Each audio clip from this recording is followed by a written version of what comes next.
ত্রিকোণমিতি আগ্রহ নিয়ে যদি শিখতে চাও তাহলে এই ক্লাসটা দেখতে থাকো। এত আগ্রহ আসলে জন্মাইব না রিলস দেখতে তোমার যতটা ভালো লাগে, কিন্তু যদি তুমি বুঝা করতে পারো এই ত্রিকোণমিতি তোমার মজা লাগবে।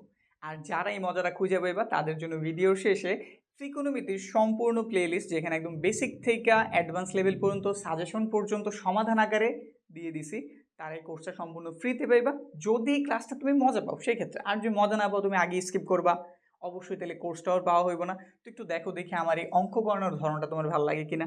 এখানে যদি আমরা তাকাই দেখা মনে হইতেছে এফ অফ এক্স, তাহলে ফাংশনের অঙ্ক বুঝলাম, কিন্তু উপরে তো ত্রিকোণমিতি লিখে রাখছি। আবার সাইডে লেখা আছে ময়মনসিংহ বোর্ড 2025, তো আমি নিজেও বানাই, এটা বোর্ডে আসছিল। হয়েছিল কি ময়মনসিংহ বোর্ড 2025-এ এইরকম একটা অঙ্ক ত্রিকোণমিতিতে দিয়ে দিছিল। যারা অঙ্কের সব কিছু বুঝা করতে পারে তাদের জন্য অঙ্কটা একদম সিম্পল ছিল। তো আজকের এই ক্লাসটা দেখার পরে তোমার কাছে এটা সিম্পল মনে হইব। যদি একটু তাকাই এইখানে এফ অফ এক্স সমান সাইন এক্স দিয়ে দিছে, এটা একটু তুইলা নিবা, এটা অঙ্কের সৌন্দর্য, ঠিক আছে। দেওয়া আছে F of x is equal two তারা দিয়ে দিছে সাইন এক্স, কিন্তু আমাদের এটা থেকে এটা প্রমাণ করতে হইব এখানে এফ অফ এক্স আছে সাথে আবার 90 মাইনাসের এক্সও আছে। তো আমরা ফাংশনের নিয়ম অনুসারে জানি এক্সের জায়গায় যদি আমি এটা বসাই 90 মাইনাস এক্স, তাহলে সমীকরণের যত জায়গায় এক্স আছে তার পরিবর্তে এটা বসাইতে হইব। তো লিখে দিলাম 90 থিটা মাইনাসের এক্স, 90 ডিগ্রি মাইনাসের এক্স। এখন এটা একটা সূত্র, কার সূত্র জানা থাকলে ভালো, না জানা থাকলেও প্রবলেম নাই। সাইন 90 মাইনাস থিটা, এটা থেকে আমরা চাইলেই কস থিটা লিখতে পারি, ঠিক আছে, লিখছি। তো এইখানে আমরা সেম কাজ করতে পারি। কস এইখানে থিটা ছিল, এখানে আমাদের এক্স আছে, তো আমি এক্স দিয়ে দিলাম। তো আমরা জানলাম এফ অফ 90 মাইনাস এক্স এর মান কস এক্স, যেটা দেওয়া সেটা একটু তুলি। এখন এখানে দিয়ে দিচ্ছে তারা F of X whole to the power 4 plus F of X তার উপর স্কোয়ার দেওয়া, এটার মান 1। এফ অফ এক্স মানে কি সাইন এক্স না, দিয়ে দিলাম সাইন এক্স। দেওয়ার আগে একটু চিন্তা করি, এটার উপর টু দি পাওয়ার 4 ছিল, তাহলে সাইনের উপরও 4 দিয়ে দিলাম। এক্স এর মতো লিখলাম। এখন প্রশ্ন জাগতেই পারে, তাহলে এক্স এর উপর টু দি পাওয়ার 4 আসলো না কেন? আসলে সাইন টেন কস যে আমাদের 6টা ত্রিকোণমিতিক অনুপাত আছে তাদের পরে যেই জিনিসটা থাকে এটা মূলত তাদের কোণ, আর কোণের উপরে সাধারণত স্কোয়ার হইব না, বুঝছি। আমরা এই যে সাথে যেগুলোর গুণাকারে দেখি এগুলো আসলে হয়েছে তাদের কোণ, বুঝছি। কারণ শুধু সাইন কস তাদের কোনো মান নাই, তাদের কোনো কিছু নাই, তারা তখনই মান প্রকাশ করব যখন তাদের সাথে একটা কোণ দিয়ে দেবো বা অ্যাঙ্গেল দিয়ে দিব। তো এটা হইতেছে তাদের কোণ, এটাও সেম। তো লিখে দিলাম আমরা সাইন স্কোয়ারের এক্স, এই পাশটাতে আছে কত 1। একটা কাজ করি, এটার এই পাশে রেখে দিই, বড় জনটা এই পাশে রেখে দিলাম। সেই পাশে প্লাস ছিল, ওই পাশে গেলে অবশ্যই কী হয়ে যাবো মাইনাস সাইন স্কোয়ারের x. 1 minus sine square x, এটা মনে হয় একটা সূত্র। আমরা একটা সূত্র জানি, সাইন স্কোয়ারের থিটা প্লাসের কস স্কোয়ারের থিটা ইজ ইকুয়াল টু 1। আশা রাখি সূত্রটা তুমি জানো। এখন এইখান থেকে ধরো তুমি কস স্কোয়ারটারে রেখে দিলা, তাহলে ওই পাশে কে চলে যাবো সাইন 1 লিখলাম, সেই পাশে প্লাস ছিল, ওই পাশে গেলে অবশ্যই কী হয়ে যাবো মাইনাস সাইন স্কোয়ারের থিটা। তো দেখো তো এটা কি একটা সূত্র না, 1 মাইনাস সাইন স্কোয়ার থিটা সমান কস স্কোয়ার থিটা। তো আমরা এখানেও কি লিখতে পারি, sine to the power 4x is equal to cos স্কোয়ারের এক্স, বুঝতে পারছি। 1 মাইনাস সাইন স্কোয়ার এক্স এর পরিবর্তে আমি কস স্কোয়ার এক্স লিখছি, ওই যেটা। এখন আমি একটা কাজ করি, এখানে যেহেতু টু দি পাওয়ার 4 আছে, যদি আমি সাইনের নিচে কস টু দি পাওয়ার 4 আনতে পারি, আমি জানি সাইন বাই কস মানে কিন্তু 10, sine theta by cos theta is equal to কত 10 থিটা। তো 10 আনার জন্য আমি একটা কাজ করলাম, এটার নিচে উপর আগে সাইন লিখে নিলাম sign to the power 4x, নিচে লিখে দিলাম cos two the power 4x। এই পাশে শুধু শুধু একটা cos two the power 4x দ্বারা ভাগ করছি, তো এই পাশেও করতে হইব, নাহলে অঙ্ক তার ব্যালেন্স হইব না। তো এইখানে উপরে যা আছে তা আগে লিখলাম আর নিচে লিখে দিলাম cos two the power 4x। Side note একটু বইলা দেই, cos two the power 4x ধারা কি করছি, ভাগ করছি, ভাগ করে তারপরের অংশ এটুক সম্বন্ধ 10 জানছি, তো লিখে দিলাম 10। এটার সাথে টু দি পাওয়ার 4 ছিল, তাহলে এখানে অবশ্যই 4 আসবো।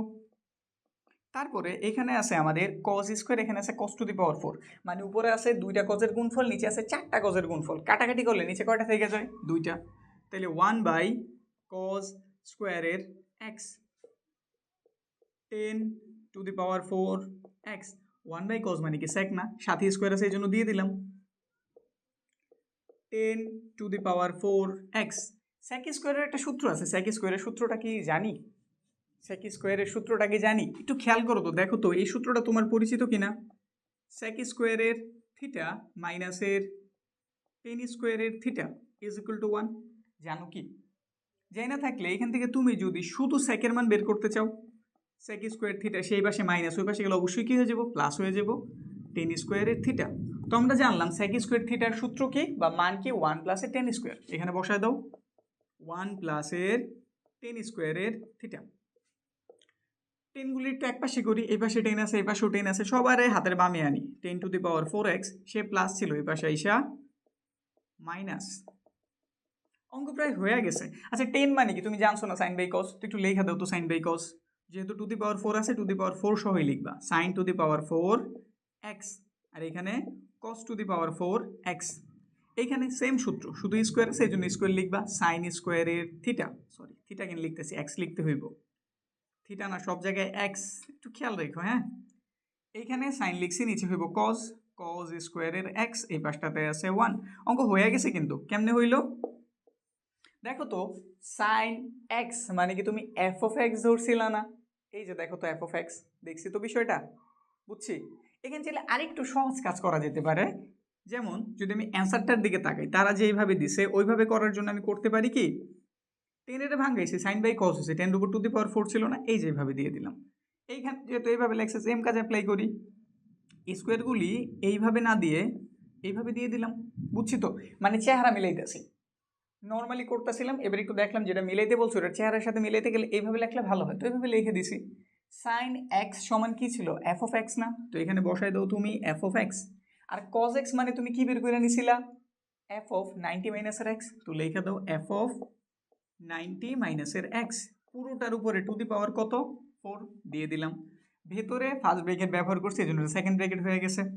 এখানেও সেম কাজ করি, এটা আমাদের f of x, f of x, আর নিচেরটা এফ অফ 90 মাইনাসের এক্স, উপরে স্কোয়ার সমান 1। এটা দেখাইতে বলছিল, দেখাই দিছে। আচ্ছা বলো তো এখন কি ক্লাসটা যে বুঝাইলাম, এই যে জটিল অঙ্কটা কি আসলে জটিল মনে হয়েছে নাকি ইজি অঙ্ক? যদি তুমি আমার ক্লাস বুঝা থাকো আশা রাখি শেষ পর্যন্ত আসো। আর যেহেতু বলছি যারা শেষ পর্যন্ত থাকবা তাদের জন্য আমি ত্রিকোণমিতির পুরো প্লে লিস্টটা, যেটা আমি পেইড আকারে বিক্রি করছি, এখন এটা সম্পূর্ণ ফ্রিতে তোমাদের দিয়ে দিব। তোমরা জাস্ট কিছু করতে হবে না, ডিসক্রিপশনে যাও, ডিসক্রিপশনে গিয়ে দেখো আমি একটা লিঙ্ক দিয়ে রাখছি, লিঙ্কটাতে ক্লিক করো, বিস্তারিত একদম সাজানো গোছানোভাবে তুমি সবগুলি ক্লাস পেয়ে যাবা। প্রথমে বেসিক শিখাইবো তোমারে, বেসিক যদি ভালো পারো পরবর্তী অনুশীলনের সমাধানগুলি দেখবা, ওগুলো যদি কভার হয়ে যায় এরপর তুমি বোর্ডের প্রশ্নগুলি দেখবা, সৃজনশীল আকারে অনেকগুলি দিয়ে রাখছি। তারপরে তুমি সিকিউর জন্য মানে সাজেশন আকারে সিকিউ সমাধান পাইবা ওয়ান শট ক্লাসে, এসকিউ আছে এমসিকিউ আছে, মানে বলতে পারো প্রপার যে প্রিপারেশন দরকার ত্রিকোণমিতির জন্য সম্পূর্ণ নাম্বার পাওয়ার জন্য সব এই কোর্সটাতে অ্যাভেলেবল আছে। ডিসক্রিপশনে যাও, যেহেতু বলছি পাইবা, ডিসক্রিপশনে গেলেই সব পেয়ে যাবে। এরপরও যদি না পাও, যারা ইউটিউবে দেখতেছো স্ক্রিনেই হয়তো প্লে লিস্টটা এসে পড়ছে, ক্লিক দিয়ে দেখানো, এটা কিন্তু তুমি এমনি খুঁজলে পাইবা না, আমার চ্যানেলে এইভাবে খুঁজলে তুমি এই প্লে লিস্টটা পাইবা না, কারণ এটা আমাদের আনলিস্টেড করা, শুধুমাত্র তোমাদের জন্যই, যারা এই ক্লাসটা দেখছো ক্লাসটা বুঝছো তাদের জন্য। ঠিক আছে, তাহলে তোমাদের জন্য শুভকামনা রইল। কোর্সটা কেমন লাগে বা এই ক্লাসটা কেমন লাগলো একটা কমেন্ট করে জানাইতে পারো।